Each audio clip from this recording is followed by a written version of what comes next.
Any combat pilots on board? Oh, the single dad in seat 8A answered. Marcus hadn't flown in 11 years.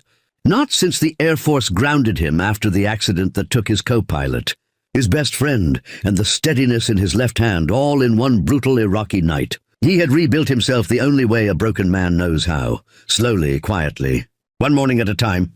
And now he sat in seat 8A on flight 2247 from Denver to Atlanta with his 7-year-old daughter, Lily asleep against his shoulder, her small fingers wrapped around a stuffed rabbit she'd named Captain. He was just a dad now, a school-run dad, a burnt pancake dad, a dad who watched cartoons. He didn't understand and read bedtime, stories in 3 different voices. That was enough. That was everything.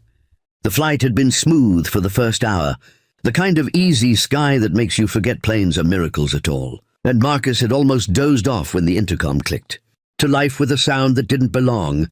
Not the polished calm of a routine announcement, but something tighter, something controlled the way only training makes. A voice sound when everything underneath it is falling apart. Ladies and gentlemen, this is the lead flight attendant speaking. We have a medical situation in the cockpit. If there is anyone on board with flight experience, particularly military or combat, aviation, please press your call button immediately. The cabin shifted, not with panic, but with that particular human stillness that comes right before panic decides which direction to run.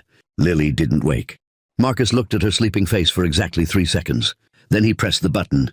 The flight attendant, a young woman named Rosa, whose hands were shaking just slightly at the wrists, reached him in moments. He kept his voice low so Lily wouldn't stir. F-16 combat pilot, 11 years active duty, 2 tours. I haven't flown commercial, but I know instruments, I know procedure, and I know how to land something that doesn't want to be landed. Rosa didn't hesitate.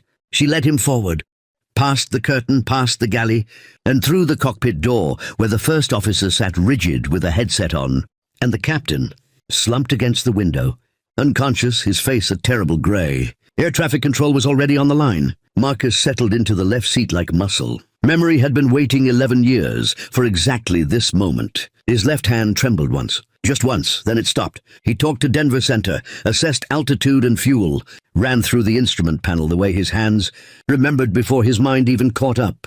The first officer was competent but shaken. Marcus became his anchor, calm and certain, calling out each step the way he used to call them over the desert, when everything was smoke and adrenaline, and the only thing between you and the ground was your training.